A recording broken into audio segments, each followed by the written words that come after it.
Sa pagtatapos ng year 2025, meron lang akong irerekomenda sa inyo na headphone. Ito ang Onikuma GT803. Marahil marami sa inyo ang gumagamit ng mga earphone, mapa-wired or wireless. Dahil alam natin ang headphone ay medyo may kalakihan. Si GT803 kasing liit lamang ng isang regular size na wallet. Hindi lang siya guys compact, kasyang-kasya pa siya sa bulsa mo. So guys, pag-uusapan natin yan dito lamang sa aking channel, ang Itnok TV.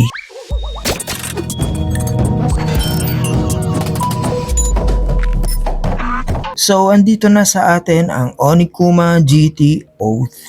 Binili mo tong product na to, may kasama na siya libreng headphone stand. So, ito yung kanyang mga laman, kanyang manual, no? Then, ito yung kanyang USB Type-C. So, makapal siya at mahaba. Guys, ilalagay ko ang full specification sa screen. So, try na natin siyang buksan. Ayan. Yan siya guys. So guys, i-compare ko ang kanyang size dito sa regular headphone ko. Regular size na headphone, wired to wired. So, ganyan ang kanyang size. No, maliit na. And then, na-fold to. Pag finold mo siya at sinara, ayan. Maliit guys. Sobrang liit. Ang cute, ba?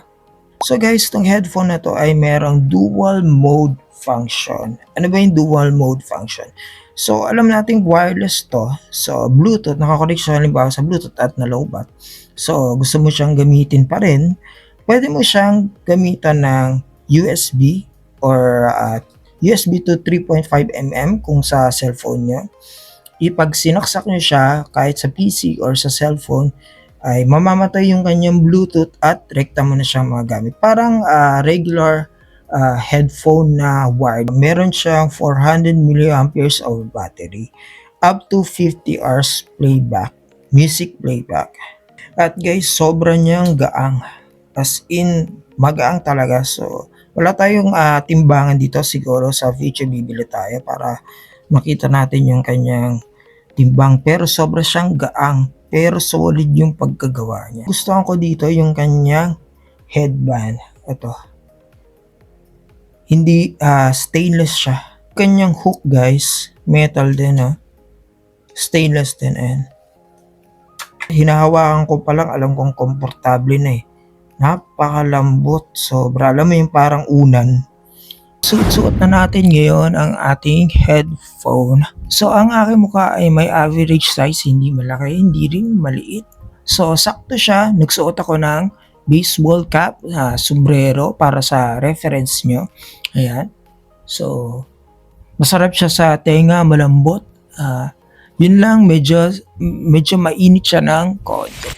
So guys, sound check tayo. Titingnan natin kung kamusta yung sound quality niya.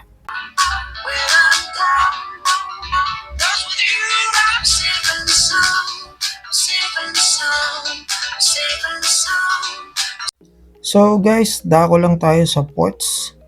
Ito yung kanyang on and off. Ito yung volume rocker. So ito yung kanyang charging indicator. And then USB Type-C. Ito, nabibindot to, clickable.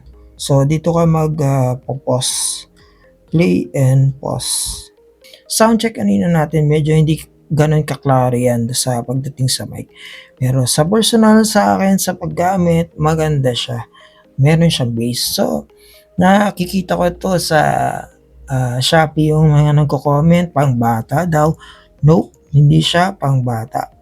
Pang adult siya. So, ginawa lang siyang kaya maliit dahil para compact nga naman para sa mga estudyante at mga nagtatrabaho dyan. Madali mo siyang mabit-bit.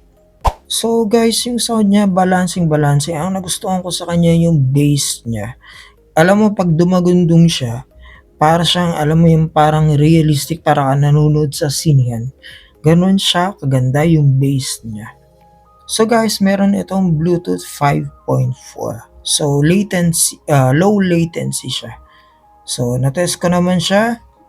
Hindi naman siya delay kung ginagamit ko siya sa games, okay. So guys, ilalagay ko na lang dyan sa description box yung link kung saan ko siya na-order. So guys, ito yung kanyang free na headphone stand. So available to sa 2 colors, pwede kang pumili ng black or pink. Grab nyo na to hanggat kasama to, no? Hindi ko alam kung talagang kasama yan o naka-promo. Sa halagang 800 pesos ha, kasama na tong kanyang headphone stand.